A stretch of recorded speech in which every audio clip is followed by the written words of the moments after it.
Good evening. My name is Brittany and I'm an admissions representative with Kansas State University Online. I want to start by thanking everyone for joining us tonight to learn more about our online Master of Arts in Teaching program. I'm joined by the program director, Dr. Tom Bonce, who's going to spend the next 30 minutes or so giving us a presentation about this program, and then we'll spend the next 10 to 15 minutes answering questions. Throughout the duration of the presentation, we will be monitoring the chat feature and answering questions as they're being asked. Some of your questions may be saved until the end for Dr. Bonce to answer. If you could now please take a few seconds to locate the chat feature and answer the question you see on your screen, as we would love to learn a little bit more about you. I'll give you a moment to do so now. As those chats start coming in, I also just want to let you know that we will be sharing a recording of this presentation following the webinar. At this point, I'd like to turn it over to Dr. Bonce. Hey everyone, we use Zoom and chat a whole bunch in the MAT program. Hey Amy, nice to see you. Sarah, Albuquerque, New Mexico, fantastic. Rebecca, good evening. Krista, you already teach second grade, fantastic.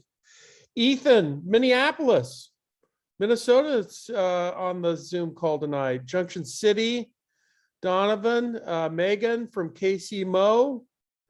Albion, Nebraska, Bailey. I'm in Nebraska right now myself. I'm from Nebraska. Teresa, Manhattan, Kansas. Heather, Molly from Orlando. Awesome. We've got people from all over the place. Colby, Kansas. I've been there. Betsy from, I've been X-ray tech in Nebraska too. Betsy, all right. Fantastic. I could tell that there was something special about this group. We have so many. California, New York City.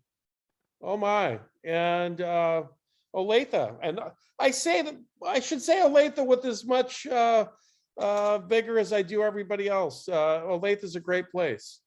So Asmina from Olathe as well, Prairie Village, fantastic. So, hey everyone, welcome. Thanks for coming. I also want to, Joplin, Hannah, I see you.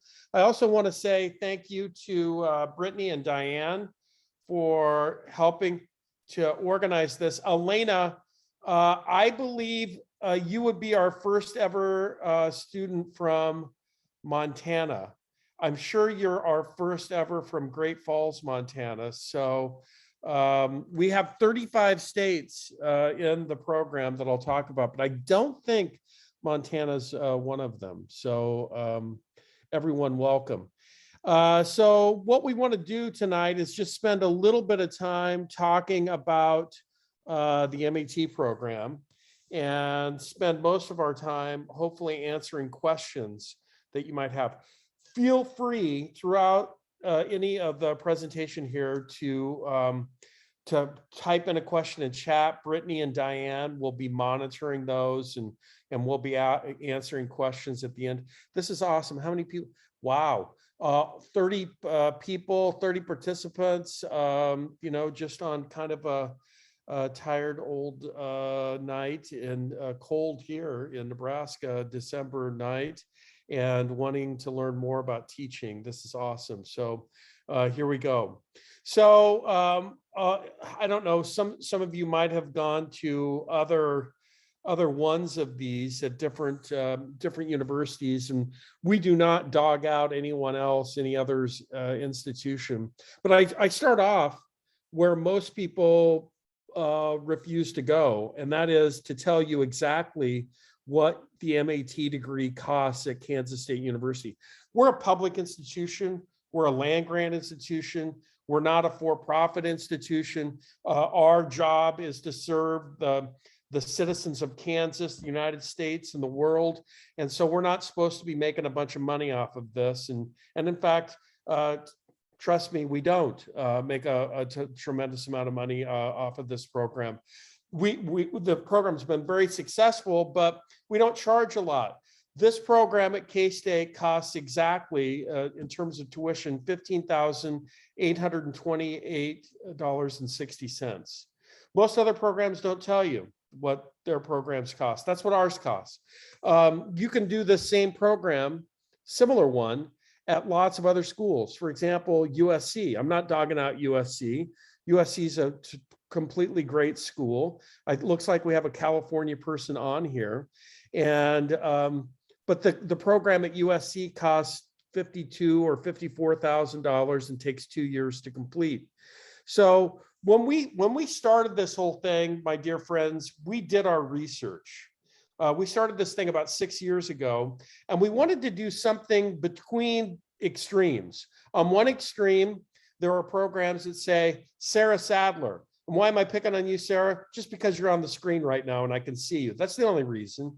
Sarah Sadler, you have an undergraduate degree. Go teach. We'll shove you in the classroom, and good luck to you. And what we found, not we as in Kansas State, but what the field found out was those programs just aren't very successful. Sarah ends up not being very happy. The kids end up not being very happy. The schools end up not being. But then on the other extreme, Sarah would come to K-State and call K-State, call me and say, hey, Tom, I want to be a teacher.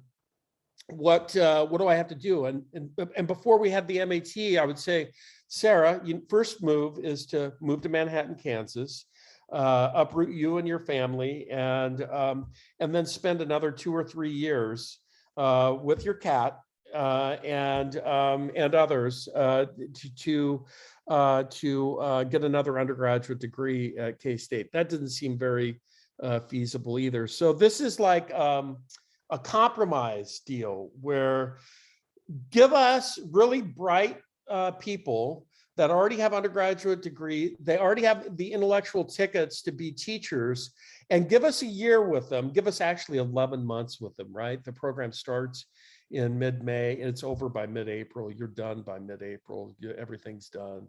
So give us 11 months with really sharp people and let them hang out with other really sharp people. And we'll turn them into teachers and possibly cat lovers. So that's what we do. And so all of our courses are online and asynchronous. So that means you don't all have to log in at like 7 o'clock or 3 o'clock or whatever. There are due dates for assignments, and those you have to complete assignments by certain days. There are also many opportunities in every class to talk live to your professors, Q&A sessions and the like, but there's not mandatory, attendance at 3 o'clock or attendance at 7. We record all those things too, and then just upload it to the web, right, to your course. And so say, we have some course meeting. I'm a professor in the course too, right? I teach one of the classes, and every week, at least one time per week, sometimes twice, I'll just throw out a Zoom link and say, hey, we're going to meet, I'll be on live at 7 o'clock. Those of you who can make it. And, I'll answer any questions that you might have, and we can interact. I record those, post it, and then send an email out to the other 200 students in class. Yeah, 200 students. We'll talk about that.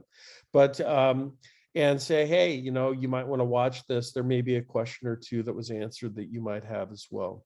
So it's cost effective, it's convenient, and then quality. I haven't updated this, Brittany. I failed to mention that just in the last year, we made it into U.S. News and World Report's top 10 programs in the United States of America. Yeah, we're in the top 10.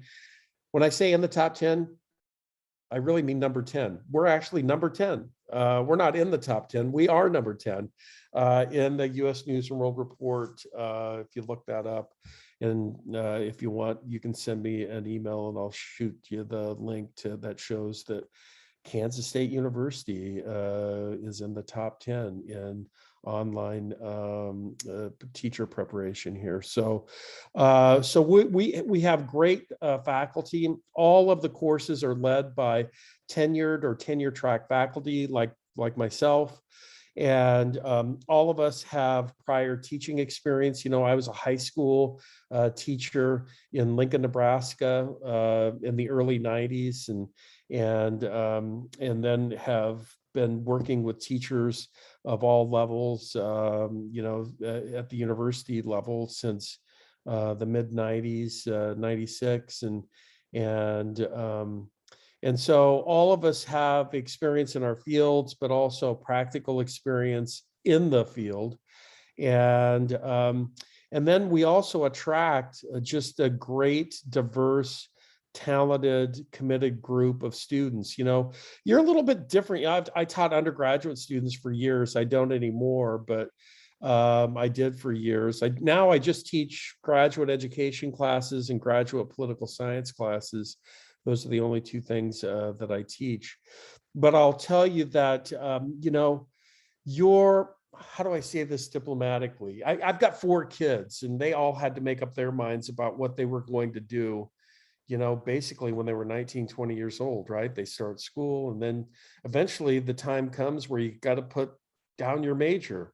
And, not everyone knows what they want to do with the rest of their life when they're 19 years old or 20 years old. And so what we end up getting is the average age in the elementary MAT program is 37.4 years old. That's oddly specific. We just ran those numbers, so I remember that for some reason. It's 37.4. And mostly female. About 80% of our elementary cohort. I wish we had a higher representation of men elementary teachers. We need them. I noticed we have a few males on the call tonight, so that would be great. But you share one thing in common. All of you are completely committed to what you're doing.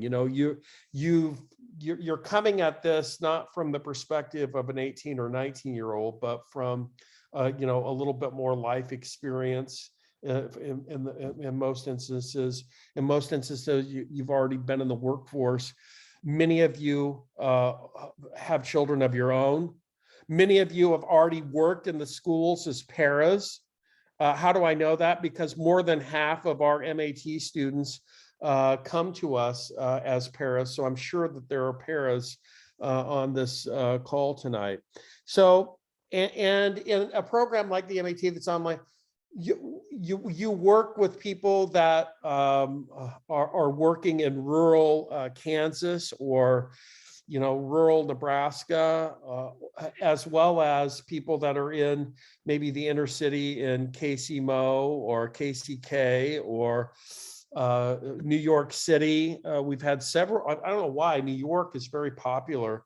Our program is very popular in New York, but you get to rub elbows with a bunch of great people.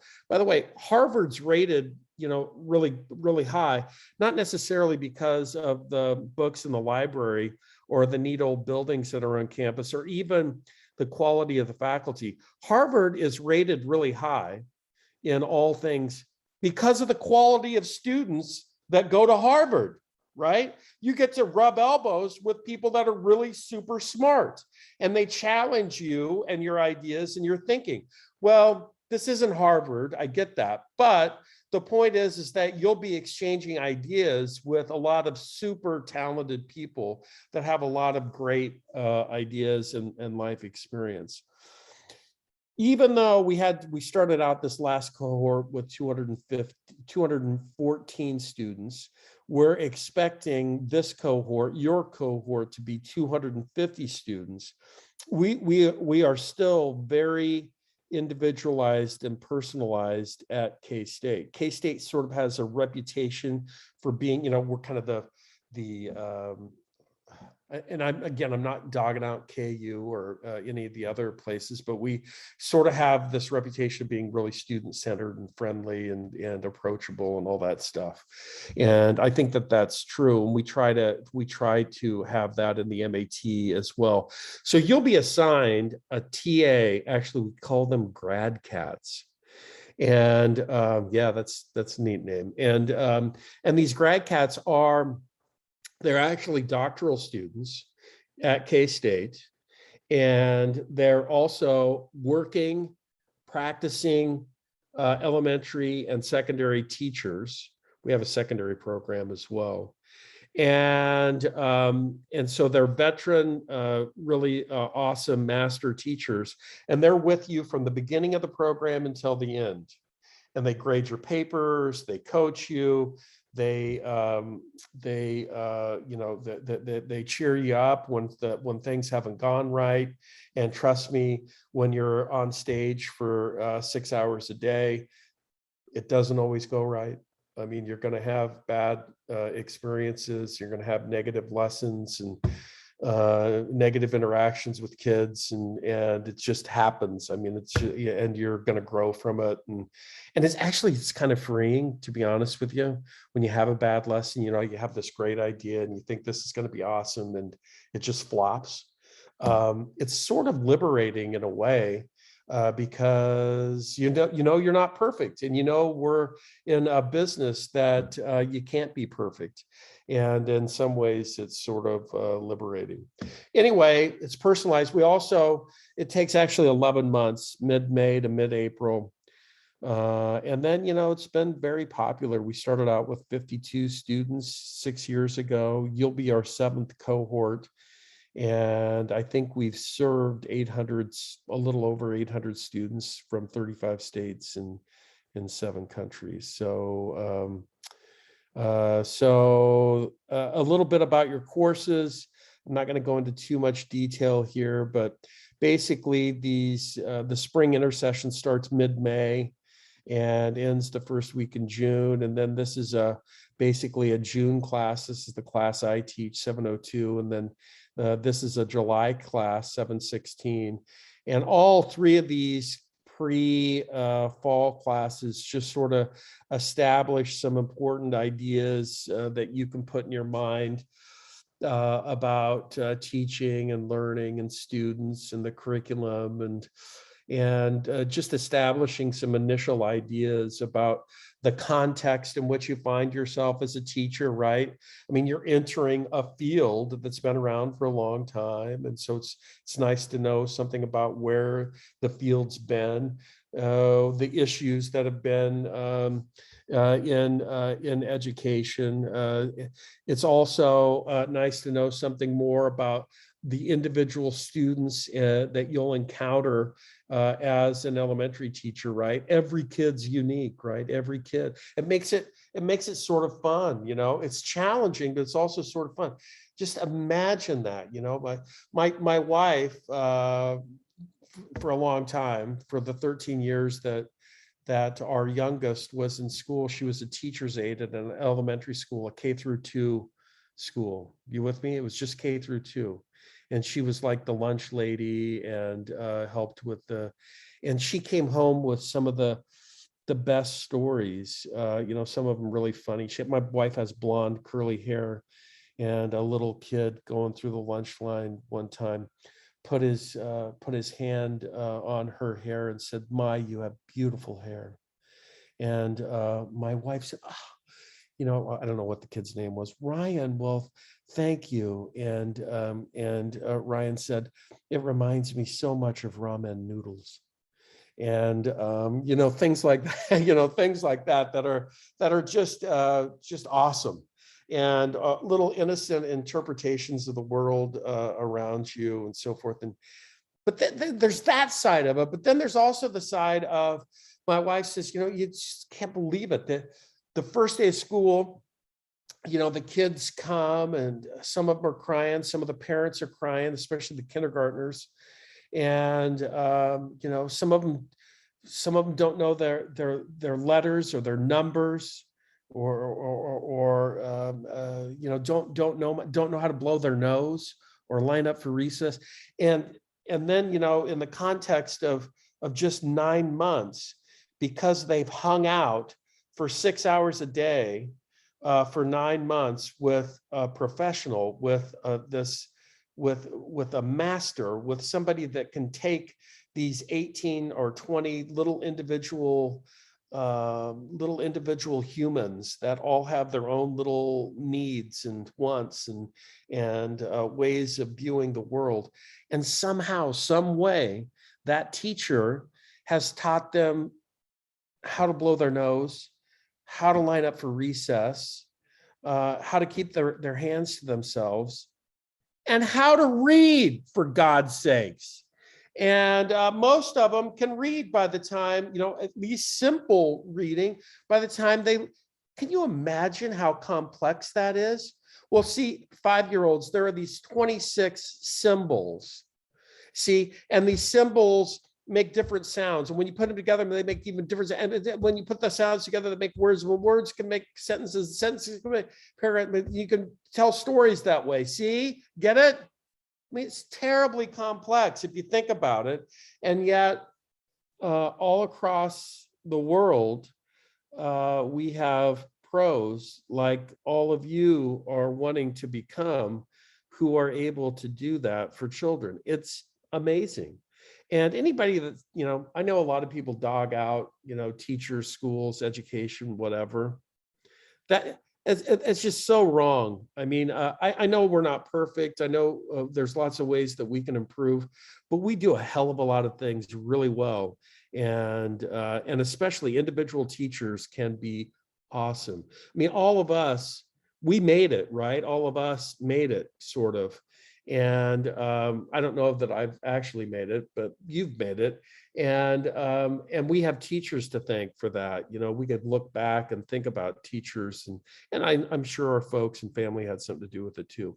Then in the fall, you get to, and by the way, my class is just sort of the nuts and bolts, how to do a lesson plan, how to ask an interesting question to a 7-year-old, how to write curricula, that's consistent with standards, and just basic stuff. I wish my class was more exciting, but it's basic stuff. We try to make it exciting though. And then in the fall, you go out into the schools for 64 hours. You get to choose where you go. So you choose, Betsy, I don't know if you're still in Nebraska, but you could choose Nebraska. Oh, you're in Manhattan now. So you could choose Amanda Arnold, or any of the other schools in Manhattan. And we're 95% of the time, we give you our first choice. We give you your first choice. And maybe you're already working in the schools, you know what I mean? You're working at a school and you'd like to be placed there. We can make that happen. We realize that you're adult learners, and, we try to work with you as best we can. And then you do, in addition to that 64 hours, that's spread out over 10, 12 weeks. We work it into your schedule and your work schedule. Most people continue to work, in some way during, at least during the summer and fall semesters, not the spring. Student teaching's full time. But most people are able to work it out with their employer. Hey, I'm going to take Tuesday and Wednesday mornings off for the next 8 weeks, and I'll come in on Saturdays, or whatever the case may be. Or a lot of people are working from home these days. So that's where you take the kind of the general ideas of the spring and summer, and you really begin to apply them to your own teaching in the fall. We are not the kind of program that says you either do things exactly as we tell you to do, or you're wrong. There are lots of programs like that.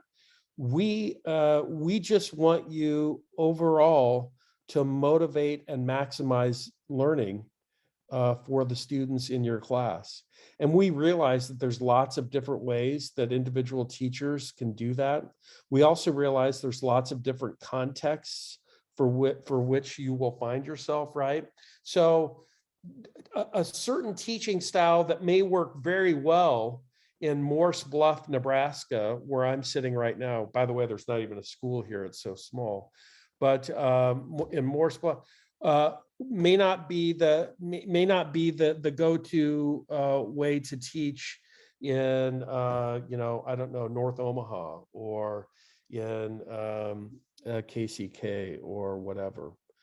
So we get that. And so it's not a one size fits all approach to teaching. This program is not that. Then you take a little winter intercession course, teaching health, movement, and fine arts, which is kind of a fun course. And actually, Dr. Larson teaches that, and she does a great job of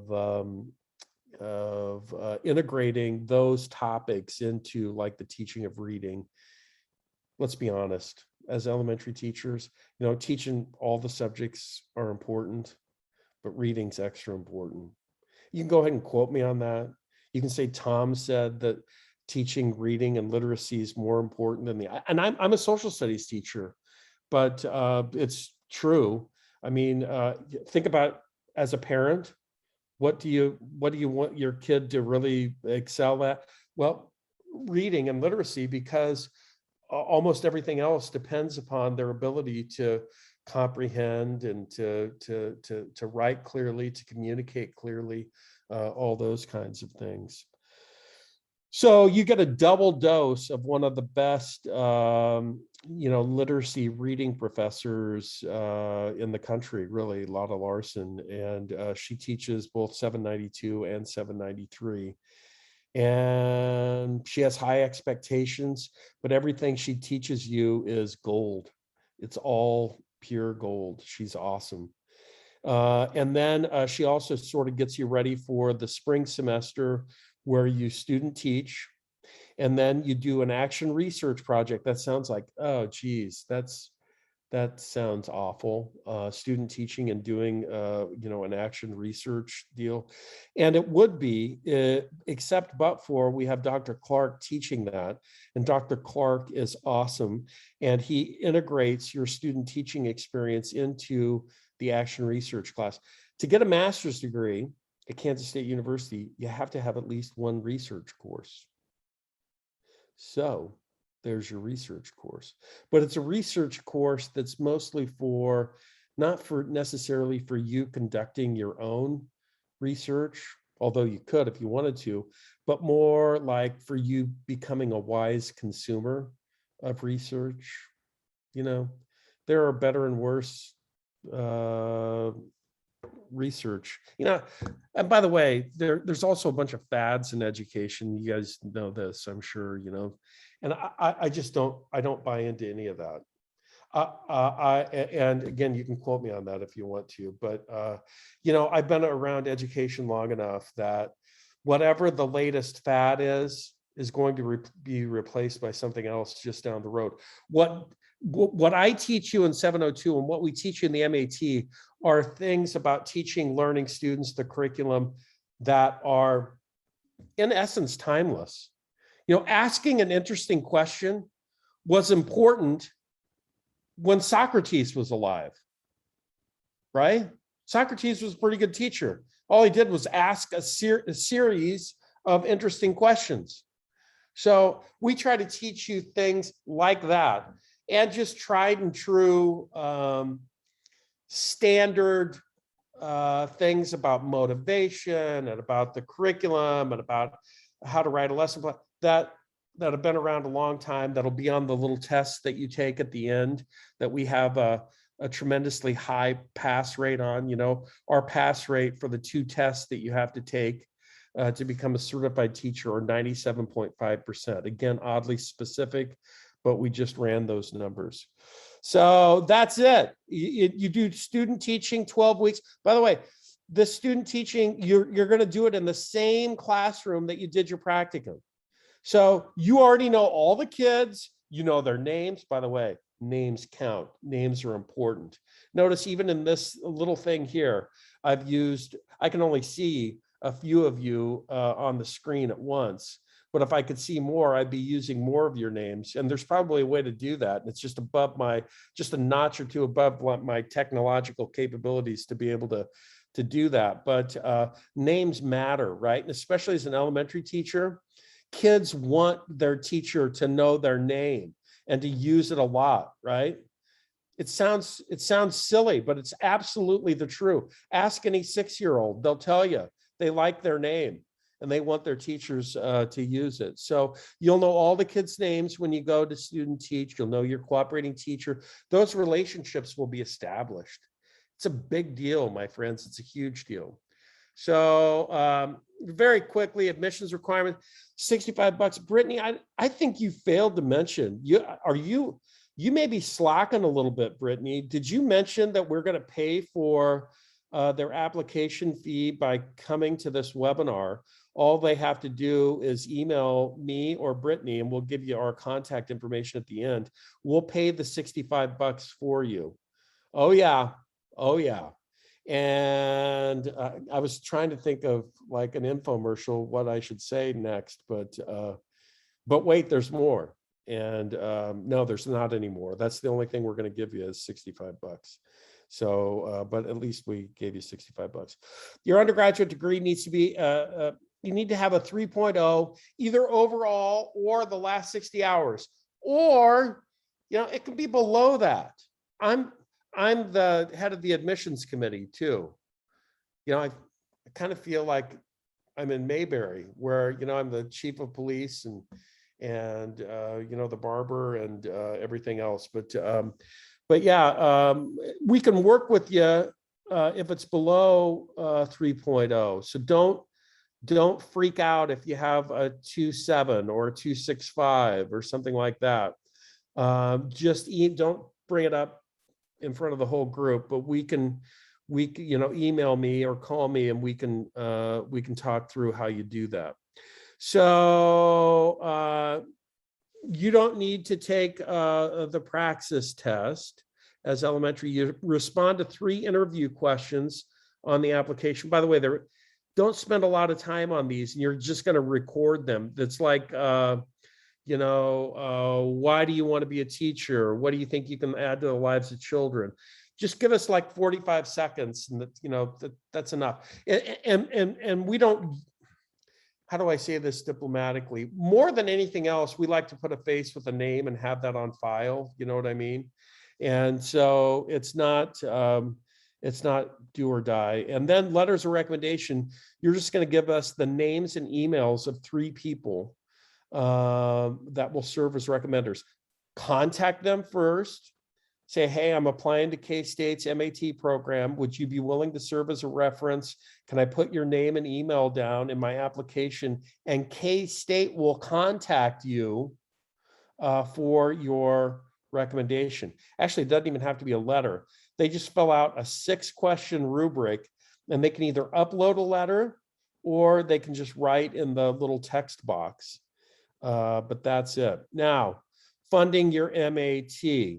There is the student loan forgiveness program. By the way, all of these things are getting easier to do. And like public service loan forgiveness, teacher loan forgiveness for teachers. You have to teach in a Title I school to get this. But as it turns out, the vast majority of schools are Title I schools. I mean, it's just like like in Kansas, it's an incredibly high percent. And again, I'm not dogging anybody out, but the only schools that aren't are like elementary schools in affluent suburban neighborhoods. I just, to be honest. And you have to have 35% free and reduced lunch kids to qualify as Title I. But so you can more than pay for your degree, and you get $3,500 a year for a maximum of 5 years, and that's $17,500. We give out global campus scholarships. Not everyone gets one. I would say, maybe a third to a half of our MAT people who applied for one got one. Those are $1,000 per semester, beginning with the summer semester. You can certainly apply for student loans. This is you should apply for 2021 and 21-22. I need to update my my thingy here. Sorry about that. Because for this summer, it would be on 21-22, and then fall and spring next year would be on 21-22. That 2021-2022. So you'll need to fill out both of those FAFSAs. Okay, does that make sense? Both this year's and next year's.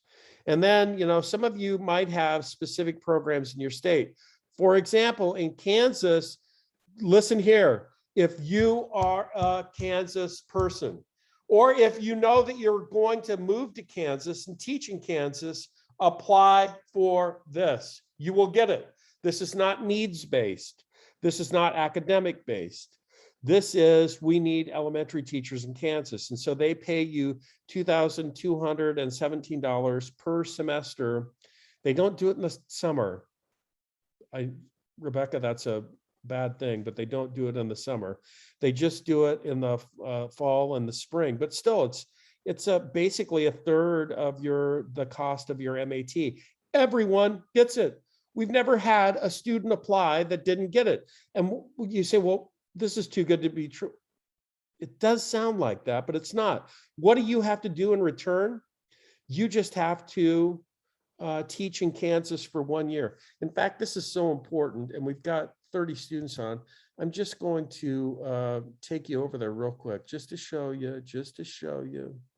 All right, just hang on, everybody. Usually I don't do this, but I'm going.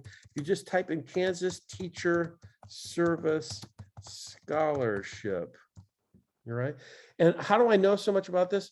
My daughter did this. My daughter's a teacher in KCK, and she did this, Maddie. And you'll see here, it pops up. And I would go to the Board of Regents. It's from that. So go to that one. So you go to that one. And so here are all these scholarships. And in fact, I can put this thing in, I'll put this link in the chat, edit, copy. And then you're going to scroll down. And there's the Kansas National Guard one and the nursing one and the state scholarship for high school kids and the ROTC, Work Study, Promise Act, graduate scholarships. Where did I pass it? Kansas Teacher Service Scholarship. See it? And so if you click on information, it'll tell you it's a service obligation program. And look at this. Look at this, my dear friends. It says you can teach wherever you want to in Kansas after you get done if you're in an identified hard to fill discipline. What's there? Elementary education. So any other discipline has to go to an underserved geographic area. My daughter's secondary social studies, so she chose KCK. So she's working in KCK. But since you're elementary education, you can teach anywhere. So, and by the way, this isn't K-State dependent. If you end up going to wherever, KU or wherever, you've got to apply for this. If you're going to be an elementary teacher in Kansas, don't turn away free money. All right. I've never turned away free money in my life, and you shouldn't either. So that's that. And just a couple other quick things. Most people do continue to work, except but for student teaching. Student teaching starts the day the kids get back from school in January after the first of the year and goes until about mid-April. That's what it is. I've already talked about field experiences. You'll get at the end of it, you get a Kansas K-6 elementary teaching license. Okay. So this is a master's degree and a teaching license. If I didn't make that clear from the beginning, I should have. It's both. And by the way, some people say, Master of Arts, is that like something, is that a real thing, or did you guys just make that up? Yeah, no, it's a real thing, and it counts on the salary schedule just like any other master's degree would, right? So you'll start off teaching. The salary schedule on teaching, you either advance horizontally, which is by years of experience, or horizontally, which is education level, undergraduate degree plus 18, undergraduate degree plus master's degree. It's where you'll start out in that lane. And then vertically, it goes by years of experience, 1, 2, 3, 4, and you advance on the salary schedule that way. If you want to end up teaching secondary subjects after you get your K-6 license, you just test into them. You don't have to take any other classes. Elementary teachers can test up, but secondary teachers can't test down. Crazy. Yeah, Sarah, I blew you away right there. That was, I blew you away right there. That was good. Yeah, it's true. And I think the state recognizes, there's something special about being able to teach little kids that, that if you can, by the way, if you can teach kindergartners, you can basically, I think you can basically teach anybody anything. I was a guest teacher in a kindergarten class several years ago, and the nearest thing that I could tell you that it was like trying to teach a flock of wild birds. Birds that they all fly together, but they're unpredictable. They go through the air unpredictably. That's what teaching kindergarten's like. So you can test into other secondary subjects, and we have reciprocal agreements with most states, and so if you have the way it works, if you're in another state, you get a Kansas teaching license, and then once you have your license, you apply to transfer that license to Illinois or to New York or to California or whatever. So this is really important to be clear. You don't go to your state. If you're in another state right now, like Minnesota, a couple of you are from Minnesota, don't go and look at the requirements for elementary teacher and try to begin matching those up to the K-State requirements. It's not going to happen that way. What you look up, and by the way, we can help you do this, is if I already have a degree or a teaching license in another state, what do I need to do to transfer it? And there are specific rules about that in every state. Most states, many states, if not most states, just say, you got a Kansas license, that's good enough for us. We'll give you a license wherever. But some states will say, well, that's pretty good, but we want you to take a test in Louisiana history. But you can still teach while you're doing that. They give you a license, but you have to, you have 2 years to make up any deficiency like that. But it's usually not a big deal. Okay, you are ready to apply now, and applications are fairly easy. We already talked about that. Future webinars, we'll do another one sometime in February. There's our contact information, and this is my cell phone, by the way, and I give my cell phone number to all students, and the 200 students that are in this cohort have my cell phone number. You have my cell phone number now, and you can literally call. My wife and I are empty nesters, and you can literally call anytime, evenings, weekends, during the day, whenever. If I'm busy, I just won't answer, and you can leave a message, but I'm usually pretty good about getting back to people. Okay, Diane and Brittany, what have I left out?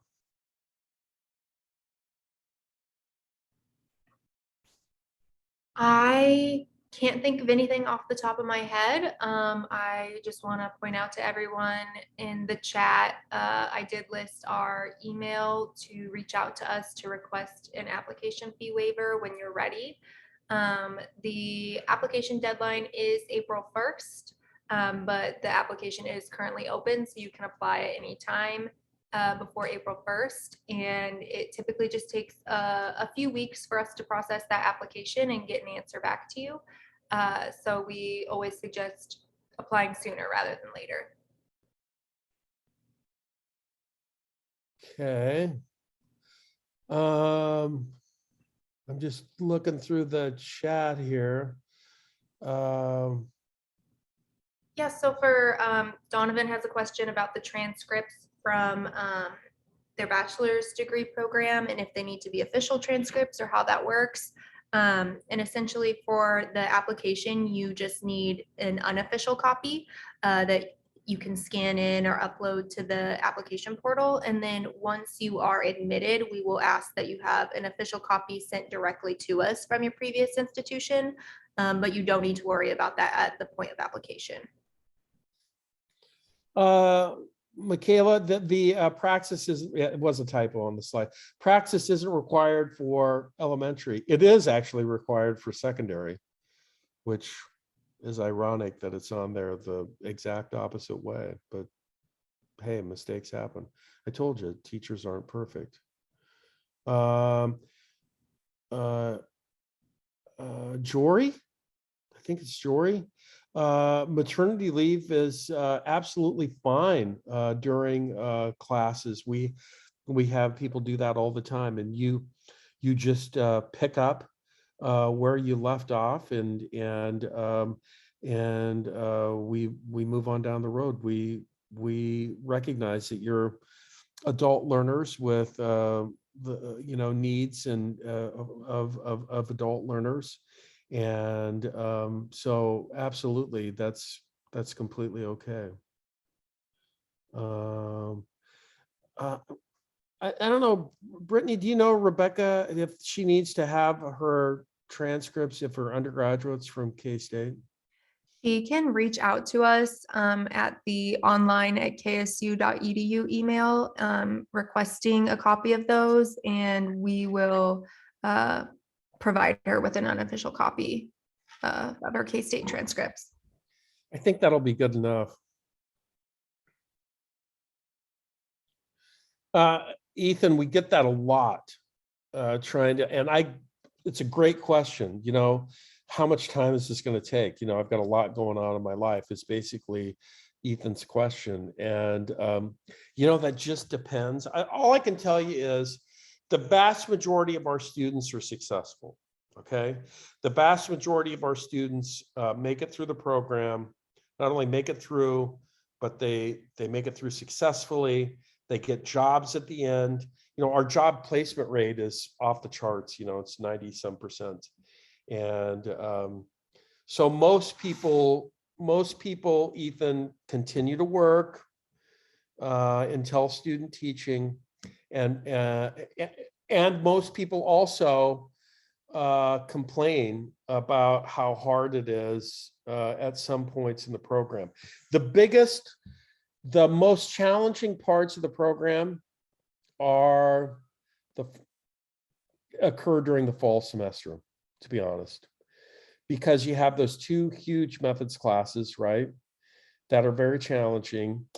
And then you're also out in the schools for the first time. So you're managing a whole bunch of stuff all at once, right? You've got a lot of assignments that are due. You're trying to make new relationships with this new class of kids you're going to be around for a year, with your cooperating teacher, with these other teachers at your school, with the paras that are in your classroom. So it's a lot. So, but most people make it through. And, to be honest, people that have some experience in the schools and already know some of the vocabulary of teachers in the schools and so forth, they're at a little bit of an advantage. People that already have some experience working with kids, just being honest, they're at an advantage vis-a-vis those of you who don't. And that's just the truth. And so some people find, replying to discussion posts and so forth, easy peasy, and other people really struggle with it. And you'll see too, like you can't respond to a discussion question until you can't see what everybody else has responded until you respond yourself. You with me? And so like the first couple times people lowball it, and they don't give a very thoughtful response, maybe if a handful of people are like that. But once they see what their classmates are doing, they're like, oh, geez, I need to kind of get my head in the game here a little bit. And and just like anything else, you become more efficient the more you do it. And so the summer classes are nice. You have a little bit more time to kind of get into the groove of being a student again, and that kind of thing. So it works out okay. Molly, I don't have the biggest notion about how background checks work, but I know that we do it for different states. Brittany, do you know?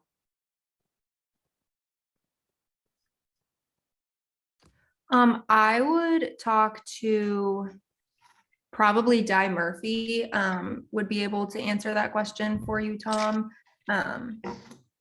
Shoot me an email, Molly, if you want to, and I can get you in touch with Di Murphy, and she can tell you how to do it. It's not a big deal. I mean, we do it all the time in other states. Oh, one thing I forgot to tell you. This is sort of newsy. My kids call it spilling tea when you have some good stuff to talk about. So let me spill some tea. We have applied for a residency program at the Kansas State Department of Education. So that means that we'll have the program that I just laid out for you, but we'll also have, running alongside of it, a residency program that's 18 months long. That is for people that have secured a full-time teaching position. Somebody just said that they were hired as a third grade teacher, right? Well, you might be able to do that too. We can't place you with the school, but say, I don't know, say, your school desperately needs some elementary teachers, and we get this program. They could hire you to be a second grade teacher or a fourth grade teacher or whatever. And you do this program, and instead of graduating in May, you would graduate the following December, and we would spread out your classes a little bit so it wasn't as intense, because you would be a full-time teacher that whole time. So in essence, you would be getting paid while you were doing the program. And I would say, you'd say, well, Vance, what's the likelihood of that program passing? I'd say it's very likely. Our dean, Debbie Mercer, by the way, former kindergarten teacher, my dean, my boss, former kindergarten teacher. And she'll say hi to you at one of the very first things you do in the program. She's awesome. And she knows everyone down at the Department of Education. And I would suspect that if there was going to be a big problem with our proposal, I would have heard something by now from Debbie Mercer, but I haven't. So I think chances are good.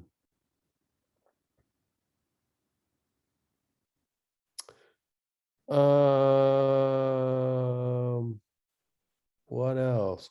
Sarah, thank you for saying I won't dog out anybody else, but saying that we're flexible. That's nice. We appreciate that. Regina, can we take a minor while studying for this? Is that possible for graduates? Not really. I mean, I don't know that I've ever had that question before. But I just don't see how that would work.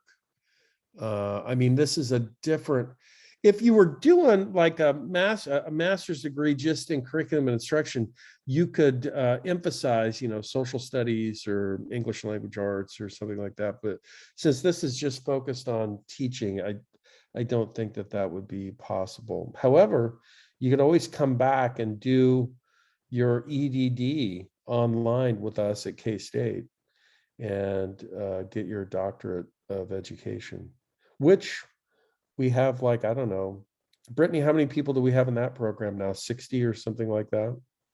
A lot.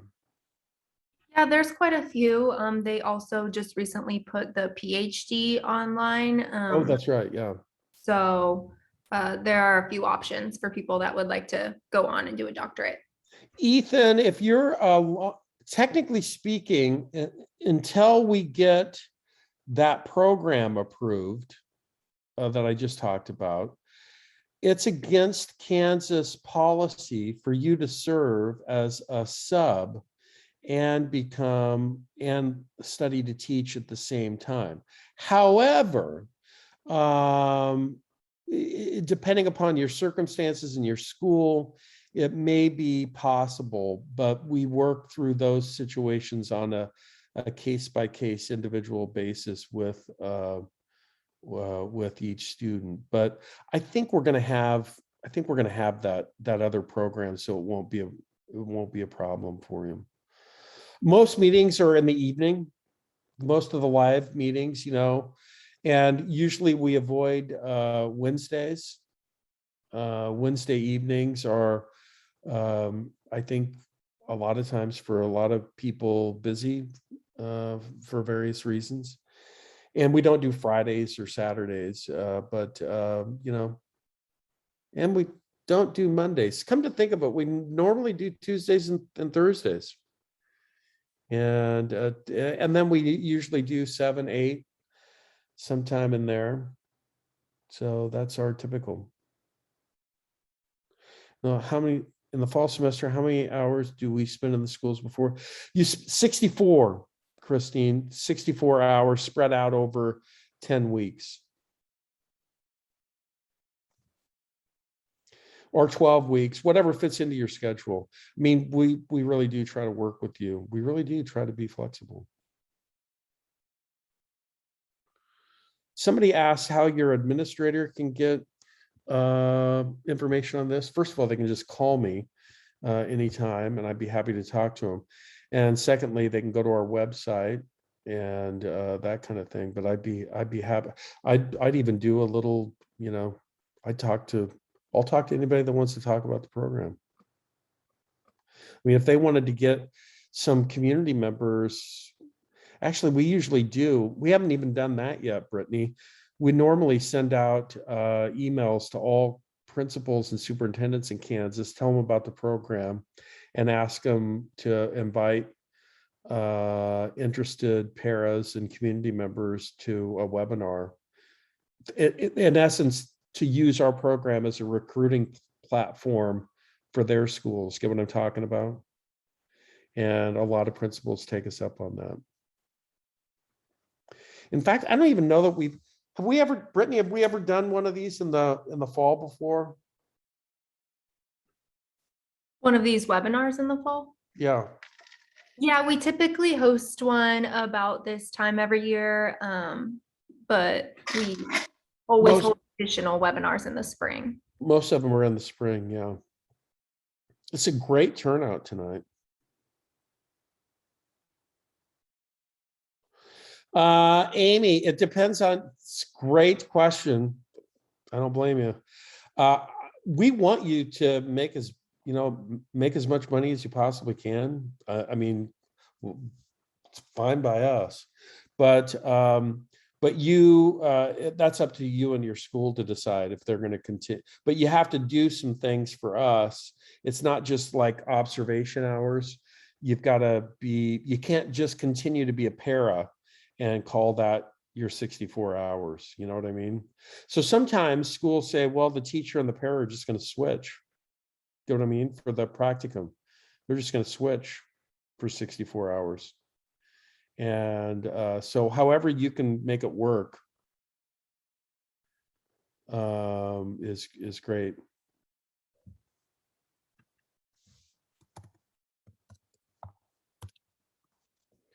Anything else? Specific technology requirement? No. And Donovan, I understand. My wife and I have 4 kids, and we had them all at once. 4 kids in 5 years. So we had twins in there. So I understand that it can get a little noisy. You have to be able to record your teaching performances and upload them to secure. We actually give you the technology. We buy it for you. It's called Go React. And but you have to have either, most phones, now can film fine, 30 minutes of instruction or whatever. And so and then you'll need some sort of computer system, a laptop or a notebook or whatever that you can watch Zooms on and do your classwork on, and you have to have internet capability. So those are all, I mean, it's just sort of basic technology requirements, nothing unusual or out of the ordinary.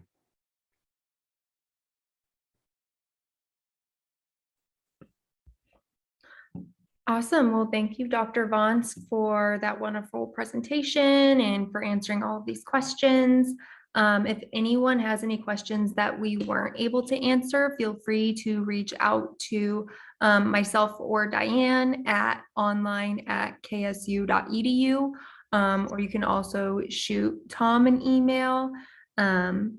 And just a reminder that you do qualify for an application fee waiver for attending this webinar tonight. So please reach out to Diane or myself to request that application fee waiver when you are ready to apply.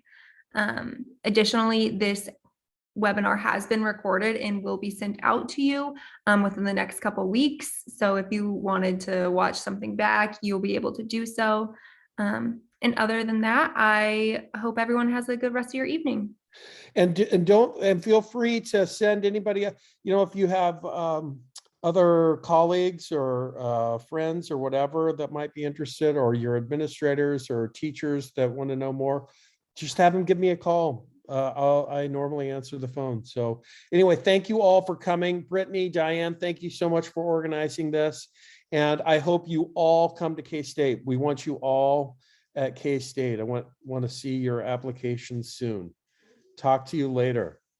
From Morse Bluff, Nebraska, Tom Vance signing off.